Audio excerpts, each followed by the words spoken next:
दर्शक नमस्कार. ग्रेड भेटमध्ये आपणा सर्वांचं स्वागत. ग्रेड भेटच्या व्यासपीठावरती विविध क्षेत्रातील मान्यवर उपस्थित असतात आणि त्यांचे व्यक्तिमत्वाचे पैलू आणि त्याचबरोबर आपल्या दर्शकांच्या मनातील जे प्रश्न असतात तर ते आपण त्याच्या प्रश्नांचे एक निरसन मान्यवरांकडून आपण करून घेत असतो. आणि आज या व्यासपीठावरती सोलापूर शहर उत्तरचे आमदार विजयकुमार देशमुख उपस्थित आहेत.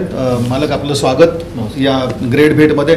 खरं तर विजयकुमार देशमुख आज अतिशय योग्य वेळी इथं आले असं आपण म्हणायचं. सदीच्या भेटीसाठी ते आले होते आणि आपण एक मुलाखतीचा यामध्ये प्रपंच एक ठेवला. महत्त्वाचं म्हणजे राज्यामध्ये सत्तांतर झालं आणि आता पुन्हा एकदा म्हणजे जेव्हा सोलापूरच्या राजकारणाचा महाराष्ट्राच्या राजकारणाचा विषय येतो तेव्हा विजयकुमार देशमुख यांचं जे नाव आहे ते मोठ्या आदबीनं घेतलं जातं आहे आणि प्रमुख अशी त्यांची भूमिका यापुढील काळामध्ये राहणार आहे आणि त्यांच्याकडनं अपेक्षा देखील राहणार आहेत. तेव्हा ते कशा पद्धतीनं त्यांचा एक मानस आहे, दृष्टिकोन डोळ्यासमोर कशा पद्धतीचा आहे आणि झालेल्या सत्तांतराचा विजयकुमार देशमुख यांच्या आमदारकीच्या माध्यमातून आपण मंत्रिपदाच्या माध्यमातून असं आपण म्हणूया तर कशा प्रकारे आपल्या सोलापूर जिल्ह्याच्या बाबतीत तो फायदा होईल हे देखील आपल्याला या सगळ्या प्रश्नांची उत्तरं जाणून घ्यायची आहेत. देशमुख सर, सर्वप्रथम आपलं स्वागत करताना आपण म्हटलं की राज्यामध्ये सत्तांतर झालं.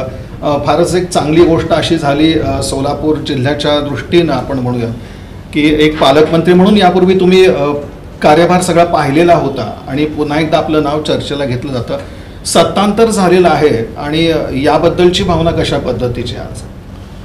नाही, गेल्या 2-2.5 वर्षामध्ये जो आघाडी सरकार होतं त्याच्या अगोदर भारतीय जनता पक्ष व शिवसेनेचं युतीचं सरकार होतं. जेव्हा सत्तांतर झालं, जेव्हा हे आघाडी सरकार या राज्यावर आलं आणि असं होतं की हा आघाडी सरकार हा तसं नैसर्गिकदृष्ट्या त्यांना जनतेने निवडून दिलं नव्हतं, तरी त्यांनी 3 पक्षांनी मिळून हा सरकार ते स्थापन केलं. आपण 2.5 वर्षात ह्या राज्यामधल्या शेतकरी असू द्या, गोरगरिबांचे असू द्या प्रश्न असू द्या, कामगारांचे प्रश्न असू द्या, अनेक कुठल्याही क्षेत्रात त्यांनी कुठलंच काम करू शकलं नाही. लोकांच्या अडीअडचणी वाढवण्यात आलं आणि त्यामध्ये कोविडचे 1.5-2 वर्षाचं कोविडमुळं लोक त्रस्त होतं.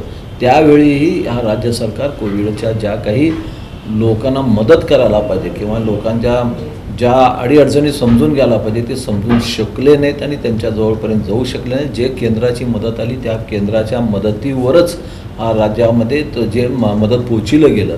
पण या 2-2.5 वर्षामध्ये या सोलापूर जिल्ह्यात आम्ही पूर्वी पालकमंत्री होतो. अनेक योजना ह्या सोलापूर जिल्ह्यामध्ये आणले होते.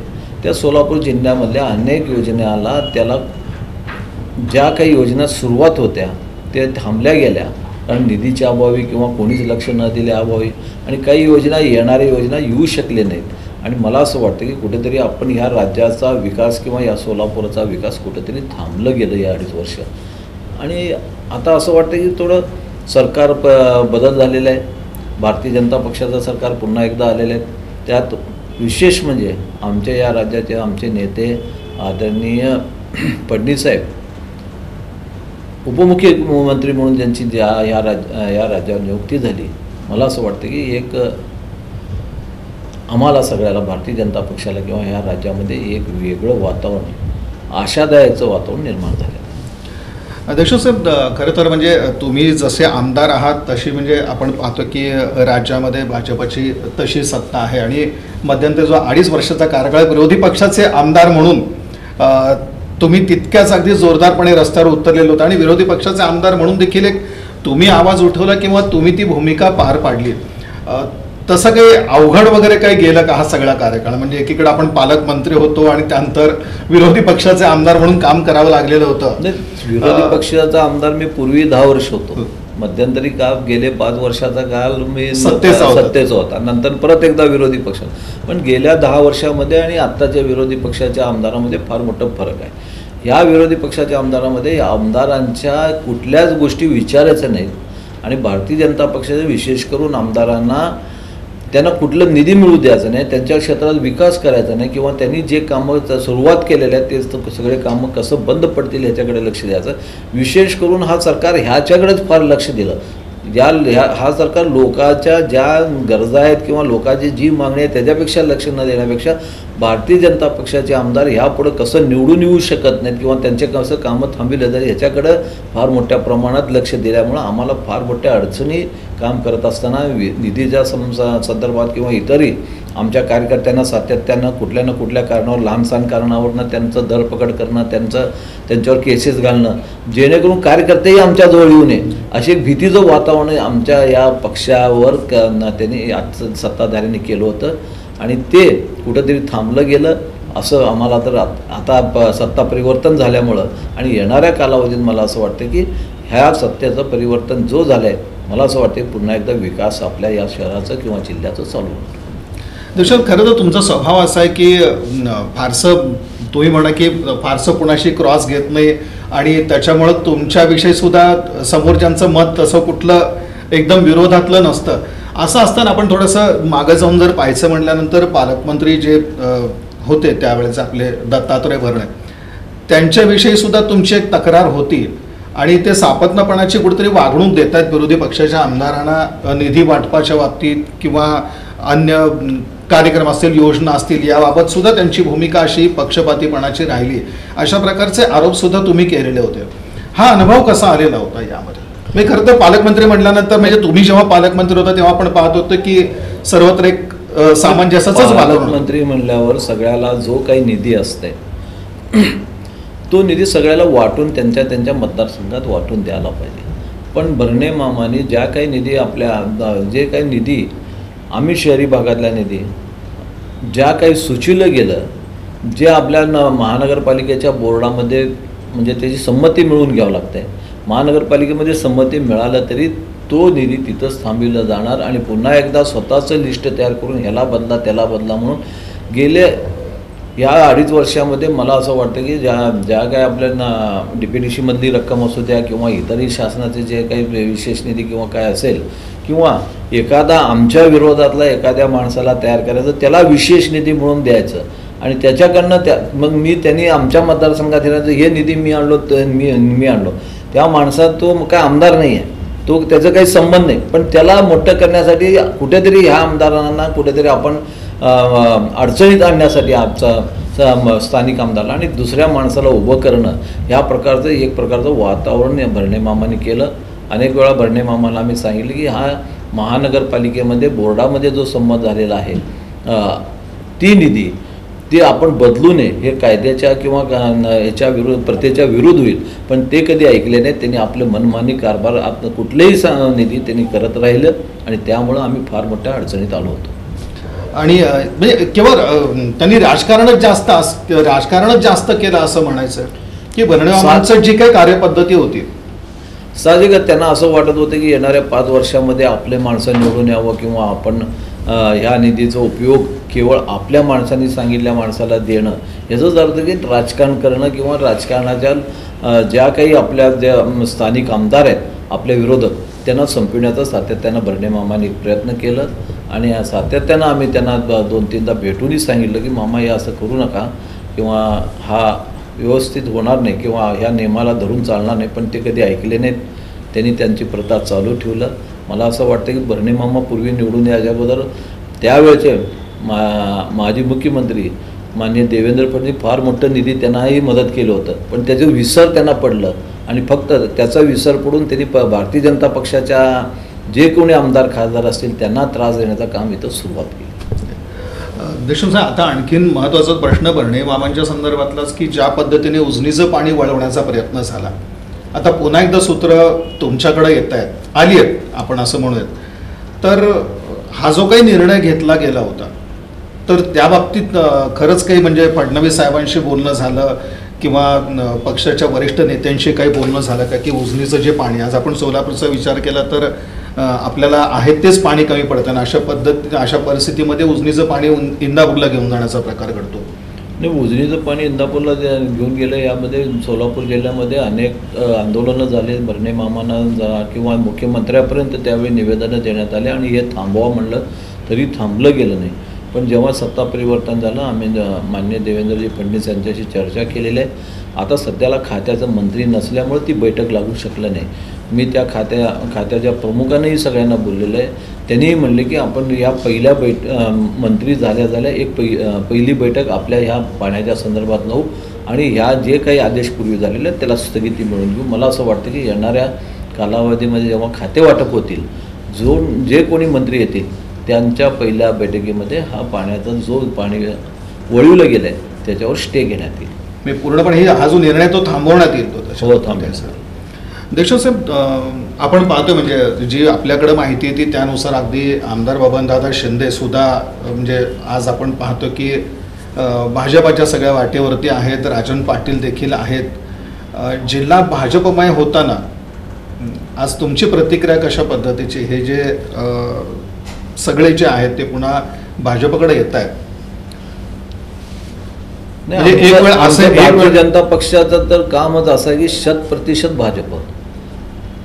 त्यामुळं ह्या वाटचाला जिल्हा म्हणजे पूर्ण महाराष्ट्रातच 100% भाजप हा आम्ही एक आमच्या ध्येय घेऊन चाललेलं आहे. त्याप्रमाणे मी जेव्हा पालकमंत्री होतो त्याप्रमाणे मी कुठल्याच विरोधकांना किंवा हा विरोधक म्हणून ह्याला निधी द्यायचा नाही किंवा कुणालाही विरोधकांनाही निधी दिलं. त्यावेळी मला वाटते बबनदादाने तुम्ही विचारू शकता, त्यांनाही सांभाळलं गेलं. आणि आज आपण राजाभाऊ राऊत असतील हे सगळ्यांनाही, आज राजाभाऊ राऊत आमच्याबरोबर भारतीय जनता पक्षाचे म्हणूनच आहेत. आणि आज बबनदादा संजय मामा शिंदेचं आपण नाव घ्यायला हरकत नाही तसं. संजय मामा शिंदे यांना चांगली माहिती तशी आहे, त्यांना जिल्हा परिषद अध्यक्ष केलं. त्यांनी सांगेल तसं निधी देत आलं. बबनदादाने हे सांभाळत राहिलं. म्हणजे आज न उद्या हे भारतीय जनता पक्षात येणार हे आम्ही मनाशी बाळगून त्यांना मदत करत आलो. मला असं वाटतं की आज बबनदादा असू द्या किंवा राजन पाटील साहेब असू द्या, या सगळ्यांचं भारतीय जनता पक्ष हा कार्यकर्त्याचा पक्ष आहे. सर्वसामान्य शेवटच्या माणसाच्या पर्यंत पोहोचणारा पक्ष.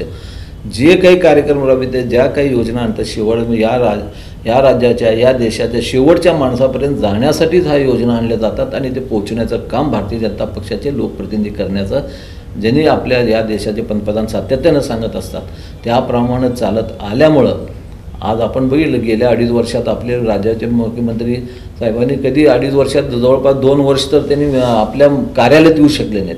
त्यामुळे सर्वसामान्य माणूस कोणाला भेटू शकला नाही. पण आज अशी नाही आहे. आज मुख्यमंत्री असू द्या, भारतीय जनता पक्षाबरोबर असलेले शिंदेसाहेब असू द्यात किंवा आमचे उपमुख्यमंत्री यांचे कार्यालय सतत 24 तास उघडं राहिले. आणि आज कोणीही सर्वसाधारण माणूस जाऊन ते आपल्या व्यथा, आपल्या वेदना त्यांच्यापर्यंत सांगू शकतात.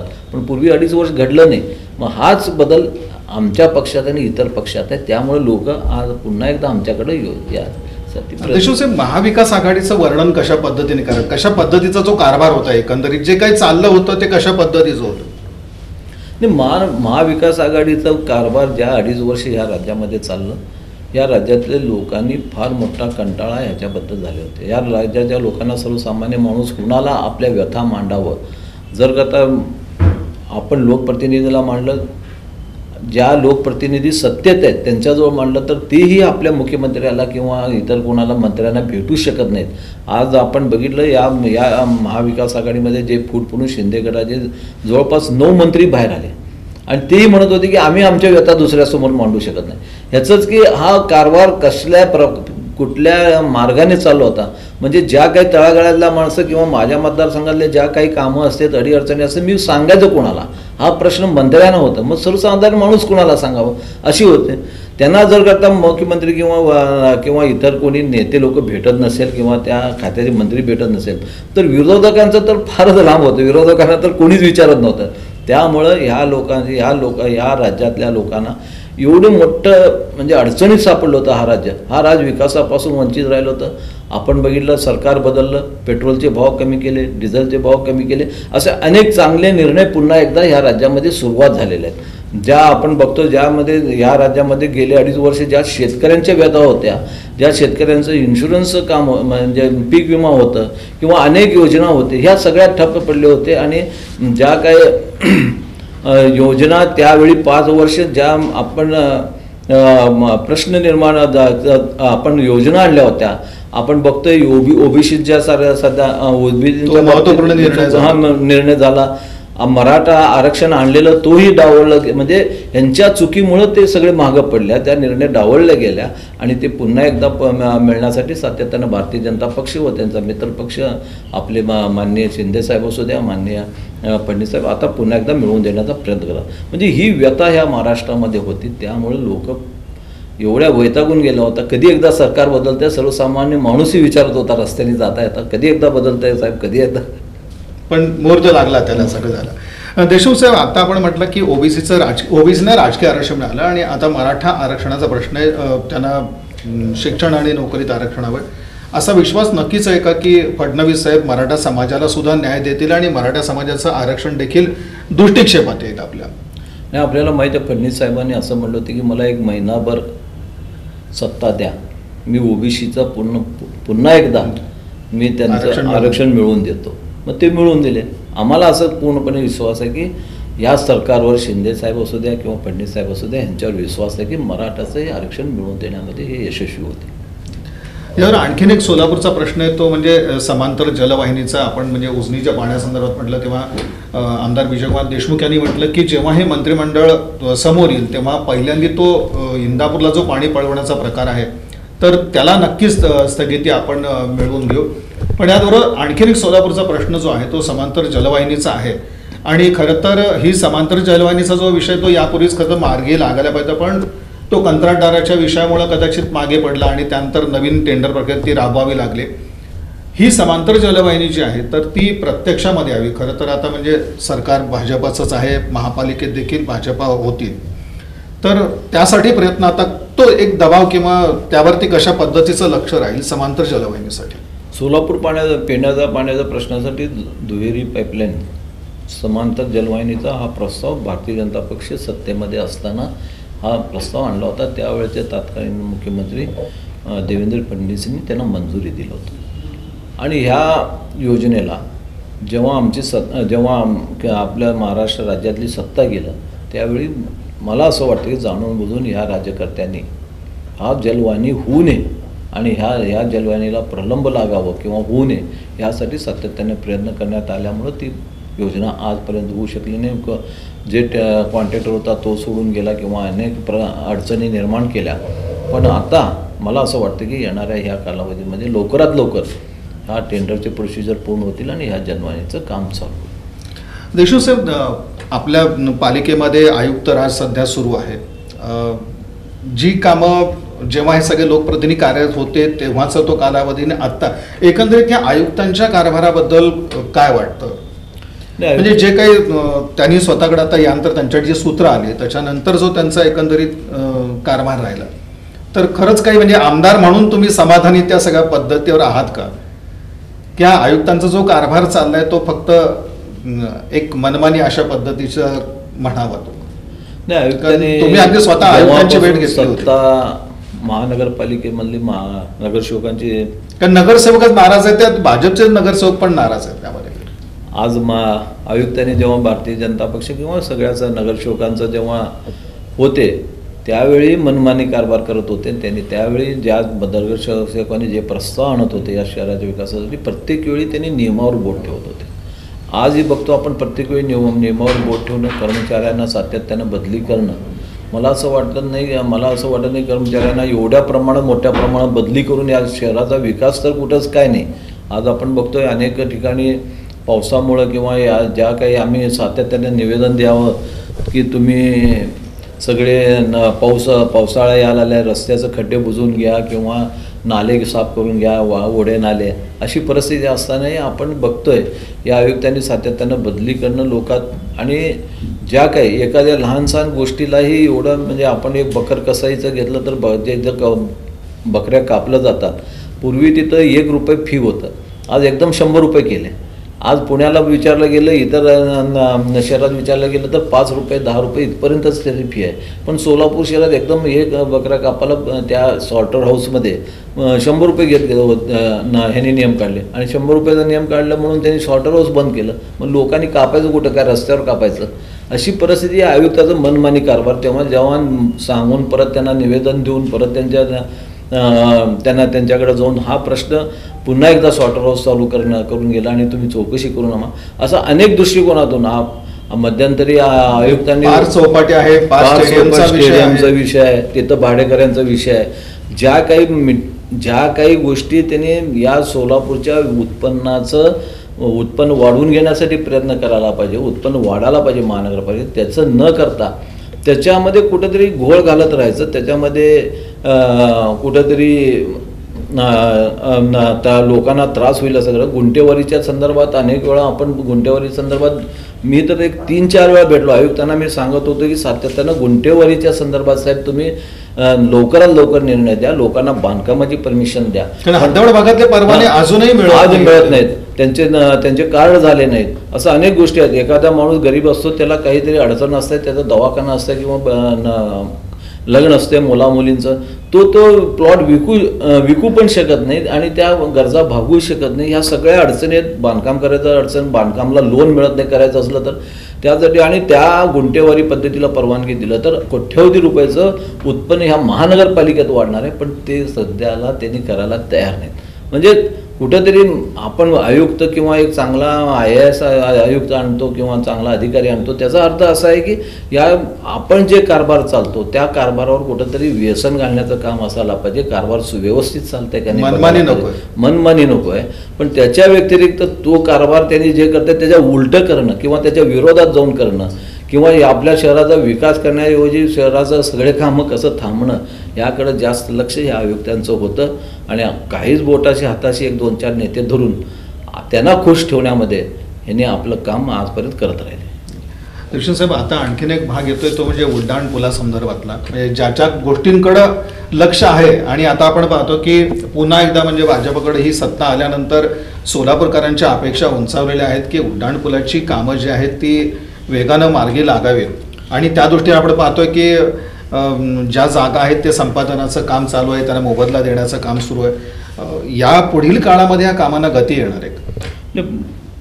कसं उड्डाणपूल मंजूर झालं त्यावेळी मला वाटतं की 600 ते 700 कोटी त्याचं इस्टिमेट होतं. पण आपल्या महानगरपालिकेने जे भूसंपादन करून द्यायला पाहिजे होतं, त्या सेंट्रल गव्हर्नमेंटच्या ज्या काही नॅशनल हायवेचा नियम आहे की भूसंपादन झाल्याशिवाय त्यांनी टेंडर काढत नाहीत.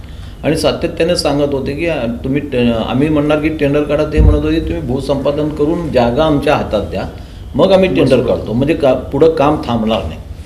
पण आपल्या या महानगरपालिकेच्या 1 किंवा 2 आयुक्त झाले, पण त्यांनी काय हे काम करू शकलं नाही. आता परवा मध्यंतरी माननीय केंद्रीय मंत्री गडकरी साहेब इथं आले होते. साहेबांनी सांगितले की जे भूसंपादनाला लागणार आहे ते पैसे मी तोपर्यंत देतो, तुम्ही ते काम चालू करा.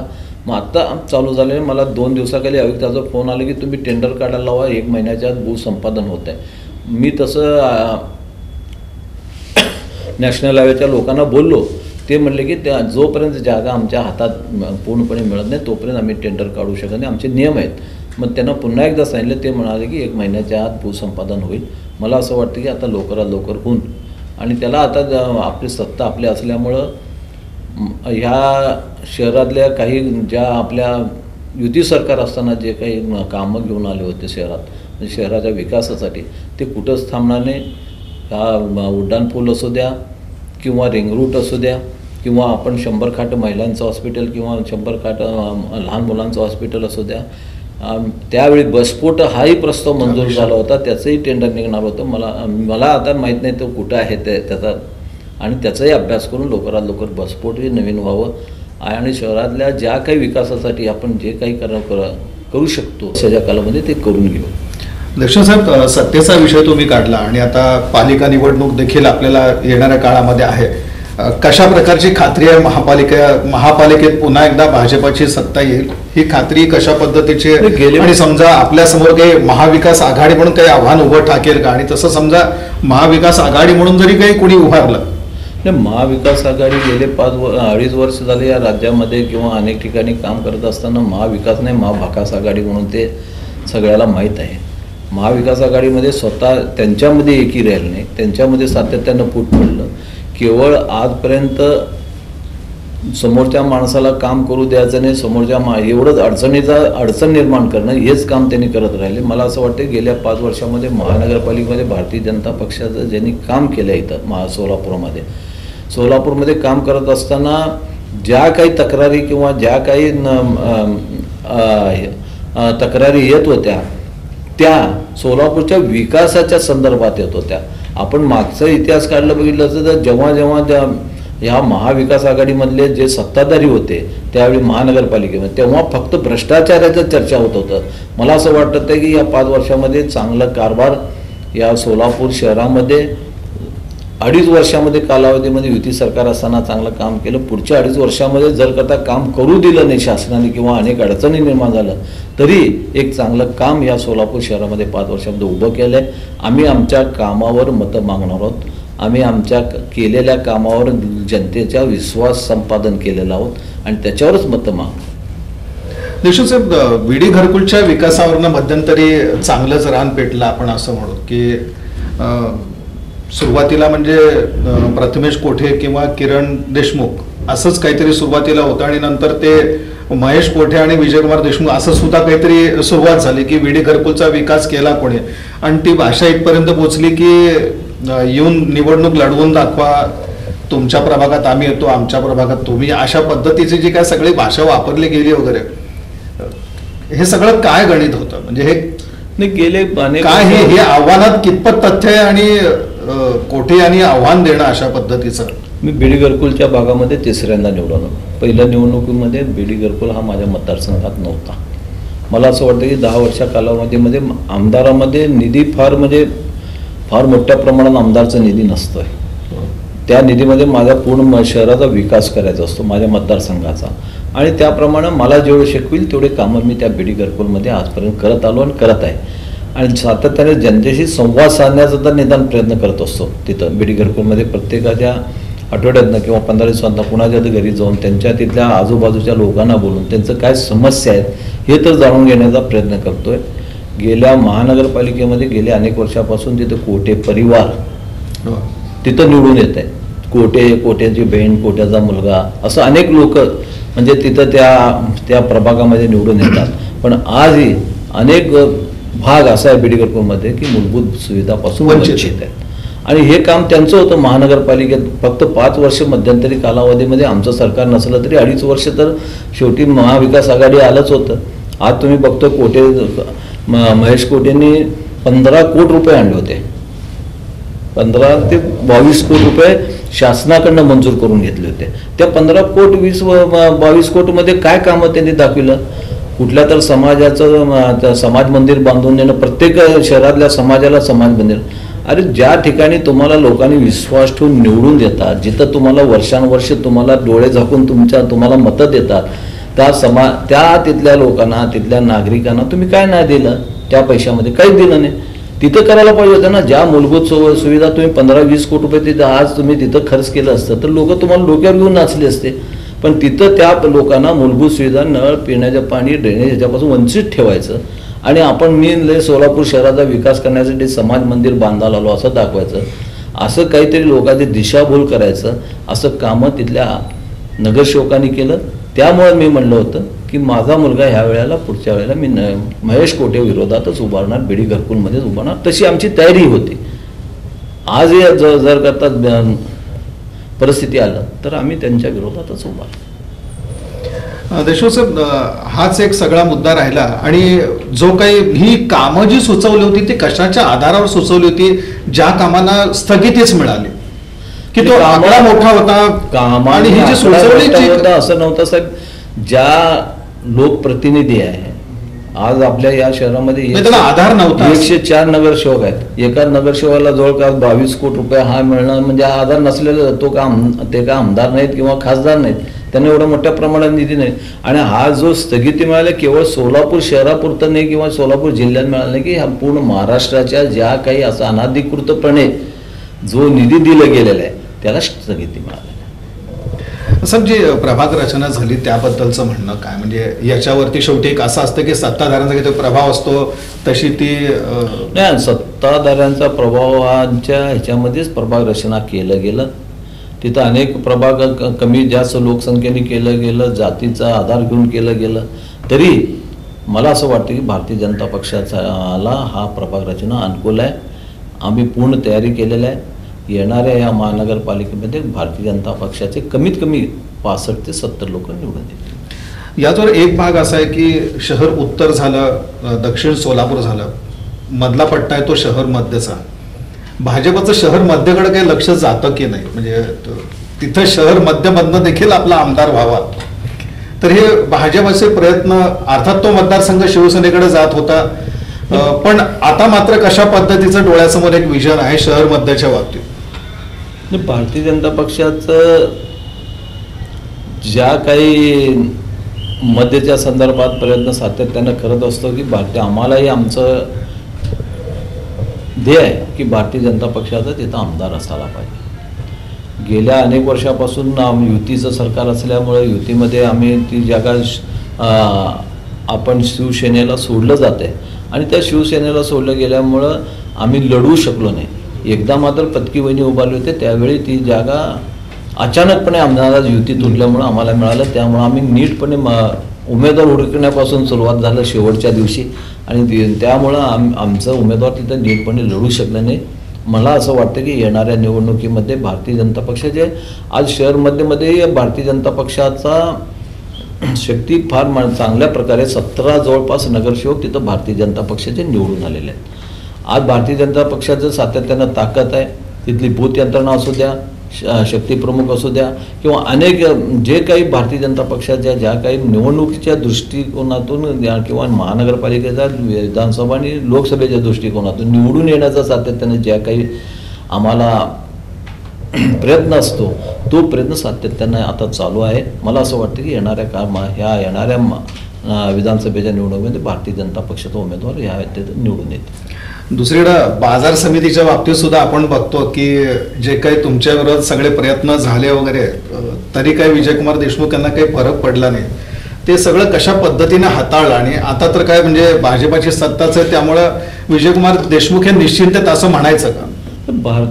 बाजार समिती हा तुम्ही निश्चिंत आता रिलॅक्स. बाजार समितीमध्ये आता जो सत्तेमध्ये त्यांच्यामधून मी निवडून आलो होतो आणि त्यांच्या सगळ्यांच्या इच्छेमुळेच मी तिथं सभापती म्हणून मी झालेलं आहे. मला असं वाटतं की मध्यंतरी जे काही असं आपण पेपरमध्ये किंवा मीडियामध्ये ऐकत होतो त्या मीडियाने पेपरनी तयार केलेलं वातावरण होतं. तिथं असं काही खरं नव्हतं की तिथं आमच्या विरोधात संचालक कुठलं असं कोणी म्हणलं नाही की तुम्ही बस झालं बाबा तुम्हाला आता दुसऱ्याला करा. मीच जेव्हा मला 1 वर्षाची मुदत दिली होती त्यानंतर मी स्वतःहून त्यांना बोलून सांगितलं की तुम्ही कोण व्हायचं व्हा, आता माझी मुदत संपलेली आहे, तरी तुम्ही राहू द्या, नंतर आपण बघू. म्हणून आजपर्यंत त्यांनी सभापती म्हणून मीच काम करते. देशमुख साहेब, यावर आणखीन एक महत्वाचा भाग आहे की शेवटी बेरजेचं राजकारण असतं आणि ते तुम्ही बेरजेचं राजकारण चांगल्या प्रकारे साध्य आजवर केलेलं आहे. कारण आपण बघतो की शहर उत्तरमध्ये ज्या पद्धतीनं भाजपाचा तुम्ही जनाधार वाढवलेला आहे, जी भाजपाची मंडळी नव्हती ती सुद्धा आज भाजपाच्या जवळ आलेली आपण अनेक नगरसेवकांतून सुद्धा पाहतो आणि बाकी लोकांतून सुद्धा. अलीकडच्या काळात काही लोक अगदी तुमच्या जवळचे म्हणू आपण की ते काहीतरी राष्ट्रवादी वगैरे असा काही प्रयोग झाला वगैरे. आता पुन्हा एकदा भाजपची सत्ता येते तेव्हा ही मंडळी पुन्हा जवळ येतील असं वाटतं. आणि जवळ याचा त्यांचा कुठला विचार असेल तर विजयकुमार देशमुख त्यांना जवळ करतील का आता, किंवा एक बेरजेचं राजकारणाचा कसा तुमचा प्रयत्न राहील? पक्षामध्ये मी किंवा आमचं संघटना काम करत असताना आमचा एकही कार्यकर्ता आम्हाला सोडून जाऊ नये असं सातत्यानं आमचा प्रयत्न असतो. काही गैरसमजुतीमुळं किंवा त्यांच्या काही अपेक्षामुळं जर का एखादा माणूस बाहेर गेला असेल तरी मला असं वाटतं की काही कालांतराने भारतीय जनता पक्षामध्ये येतील. तुम्ही बघितलं भारतीय जनता पक्ष शहर उत्तर असू द्या, मध्य असू द्या किंवा दक्षिणमध्ये असू द्या, शहरी भागामध्ये ज्याप्रमाणे सातत्यानं वाढ भारतीय जनता पक्षाच्या नगरसेवकामध्ये होत आहे, कार्यकर्त्यामध्ये होत आहे. आता माझ्या मतदारसंघातलं तुम्हाला सांगायचं गेल्यावर बुधवार पेठ या भागातला आम्ही तिथं बूथ यंत्रणाही लावू शकत नव्हतं, आमच्या बूथवर माणूसही बसत नव्हतं. गेल्या या 8-10 वर्षाच्या तुम्ही सातत्यानं बघितलं परिवर्तन घडलं. तिथं आज आमचे 2-3 नगरसेवक आहेत आणि विधानसभेला तुम्हाला चांगलं मताधिक्य मिळालं. तिथं रवी गायकवाड असू द्या, अजित गायकवाड असू द्या किंवा बनसोडे सर प्रोफेसर असू द्या, असं चांगले लोक जिथं ज्याप्रमाणे भारतीय जनता पक्षाच्या नगरसेवक म्हणून काम केलं. आणि एक प्रकारचा भारतीय जनता पक्ष हा खरंच जातीवादी नाही. भारतीय जनता पक्ष हा सगळ्या तळागाळातल्या लोकांना सोबत घेऊन जाणारा पक्ष आहे. जे काही लोकांना आता समजून आले सगळ्या स्तरावरचे लोक भारतीय जनता पक्षाला मध्ये काम करण्यास इच्छुक आहेत. आज मला असं वाटतं की भारतीय जनता पक्ष हा एकमेव पक्ष आहे की आज 114 महानगरपालिकेचे उमेदवार आपण स्वतःच्या ताकदीवर स्वतःच्या पक्षाच्या चिन्हावर उभं करणारा हा सोलापुरातला एकमेव पक्ष आहे. देशात सर्वांनी आता सोलापूरकरांच्या दृष्टीने म्हणा किंवा नेहमीच चर्चेला जाणारा प्रश्न 2 देशमुख 2 देशमुख 2 देशमुख ही चर्चा अलीकडच्या काळामध्ये थांबली. या सगळ्या गोष्टीला पूर्ण विराम मिळालेला आहे का आता? 2 देश म्हणजे आता ती चर्चा नाहीच आहे अलीकडं काही असं तर आता म्हणजे या सगळ्या गोष्टीला पूर्ण विराम मिळाला असं आपण म्हणायचं आता? दोन किंवा आता सत्ता आहे, पुन्हा मंत्रिपद येणारच आहे देशमुखांकडं, तर दोन देशमुख हा वाद मुळात नव्हताच. त्यावेळी आम्ही दोघं म्हणत होतो की तुम्ही मीडिया लोकांनी हा वाद निर्माण केला. माझा मतदारसंघ आणि त्यांचा मतदारसंघ फार वेगळा आहे, त्याच्यामध्ये अजून एक मतदारसंघ आहे आणि त्यामुळे ते दोघंही जवळ नाही आहेत. त्यामुळे मी त्यांच्या मतदारसंघात जाऊन उभारणार नाही, ते माझ्या मतदारसंघात कधी उभारायचा प्रयत्न केले नाही किंवा मागितलं नाही, आणि मी त्यांच्या मतदारसंघात जाऊन कधी डोळाडोळ केलं नाही. त्यांनी माझ्या वाद हा निर्माण होतोच कुठं? हा वाद नव्हता. हा वाद निर्माण केलेल्या विरोधकांनी सातत्यानं दोन देशमुखांचा वाद आहे किंवा पक्षामध्ये एकी नाही असं सातत्यानं म्हणलं जातं. पण असं गेल्या आम्ही 20-25 वर्षाच्या या राजकारणामध्ये कुठंच आम्ही एकमेकाला म्हणजे विरोधात जाऊन उभारलं नाही किंवा कुठले कामंही केले नाहीत. त्यामुळे हा प्रश्नच नाही आणि आम्ही एकच आहोत. भारतीय जनता पक्षाच्या झेंड्याखाली एकत्र काम करतोय. मला असं वाटतं की येणाऱ्या ह्या गेल्या विधानसभा असू द्या, लोकसभा असू, हे रिझल्ट सगळं आम्ही एकीमुळेच आहे. आणि येणाऱ्या गेल्या महानगरपालिकेत असू द्या, येणाऱ्या महानगरपालिकेतही आम्ही एकत्र राहूनच आम्ही लढणार. आम्ही एकत्र आहोत आणि त्याच्यामुळेच आज भाजप जिल्ह्यामध्ये मजबूत अशा स्थितीमध्ये आहे आणि कोणी त्यातून वेगळे कोणतेही अर्थ काढू नये. आणि येत्या काळामध्ये जी महानगरपालिकेची निवडणूक आहे ती भाजपा पूर्ण ताकदीनं लढेल आणि पुन्हा एकदा महापालिकेच्या सत्तास्थानी आपल्याला भाजपच दिसेल, असं विजयकुमार देशमुख यांनी अतिशय आत्मविश्वासानं ग्रेट भेट आपल्या कार्यक्रमामध्ये सांगितलं. त्याचबरोबर जे सत्तांतर झालंय आता इथून मात्र म्हणजे गेल्या 2.5 वर्षाच्या काळामध्ये पुढते चालून काही पक्षपाती अशा पद्धतीचं राजकारण सत्ताधाऱ्यांकडनं झालं. आता मात्र राज्यामध्ये भाजपची सत्ता आहे आणि आता इथून मात्र विकास कामांना गती मिळेल. सोलापूरचे जे प्रलंबित म्हणून जे प्रश्न आहेत तर ते सुटण्यास आता निश्चितच मदत मिळेल, अशा प्रकारचा एक विश्वास देखील आमदार विजयकुमार देशमुख यांनी व्यक्त केला. याचबरोबर समांतर जलवाहिनी किंवा अगदी आपण म्हणू उड्डाणपूल यासारखे जे प्रश्न आहेत तर ते देखील येत्या काळामध्ये मार्गी लागतील आणि सोलापूरकरांना जो अपेक्षित विकास आहे आता तो दृष्टिक्षेपात येण्यास काही वेळ लागणार नाही, अशा प्रकारची स्पष्टोक्ती देखील आमदार विजयकुमार देशमुख यांनी दिली. ग्रेट भेट या कार्यक्रमामध्ये त्यांनी सविस्तर असा संवाद साधला, याबद्दल इन मेट्रो न्यूज चॅनलच्या वतीने मी त्यांचे मनपूर्वक असे आभार मानतो आणि मंत्रिपदालाही शुभेच्छा देतो. धन्यवाद.